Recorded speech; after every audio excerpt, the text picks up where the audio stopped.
ഭർത്താവായ ജയേഷുമായി വേർപിരിയുകയാണ് എന്നറിയിച്ച് നടി ലക്ഷ്മിപ്രിയ പങ്കുവച്ച കുറിപ്പാണ് ഇപ്പോൾ ശ്രദ്ധേയമാകുന്നത്. വിവാഹമോചിതയായെന്ന് ഫേസ്ബുക്ക് കുറിപ്പിലൂടെ വെളിപ്പെടുത്തിയ നടി അധികം വൈകാതെ പോസ്റ്റ് പിൻവലിക്കുകയായിരുന്നു. ചേരാത്ത ജീവിതത്തിൽ നിന്ന് താൻ പിൻവാങ്ങുകയാണ് എന്നറിയിച്ചുകൊണ്ടായിരുന്നു താരത്തിന്റെ കുറിപ്പ്. ഫേസ്ബുക്കിൽ നിന്നും കുറിപ്പ് പിൻവലിച്ചെങ്കിലും അധികം വൈകാതെ പോസ്റ്റ് സമൂഹമാധ്യമങ്ങളിലടക്കം വൈറലായി മാറി. 2005 ലക്ഷ്മിപ്രിയയുടെയും ജയേഷിന്റെയും വിവാഹം. പ്രണയ വിവാഹമായിരുന്നു ഇരുവരുടെയും. ഇരുവർക്കും മാതങ്കി എന്ന മകളുമുണ്ട്. സംഗീതജ്ഞനായ പട്ടണക്കാട് പുരുഷോത്തമന്റെ മകനാണ് ലക്ഷ്മിയുടെ ഭർത്താവ് ജയേഷ്.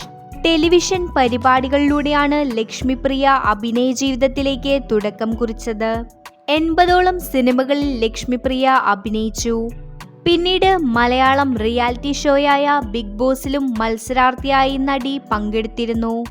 ബിഗ് ബോസ് ഷോയിലൂടെ നിരവധി ആരാധകരെ ലക്ഷ്മിപ്രിയ നേടിയെടുത്തു. ഭർത്താവായ ജയേഷിനെ കുറിച്ച് ബിഗ് ബോസിൽ വാതോരാതെ സംസാരിച്ചിരുന്ന ആളാണ് ലക്ഷ്മിപ്രിയ. എന്നിട്ടും ഇവർ വിവാഹമോചിതരായി എന്ന ഞെട്ടലിലാണ് ആരാധകർ. കൂടുതൽ വീഡിയോസിനായി ചാനൽ സബ്സ്ക്രൈബ് ചെയ്യൂ.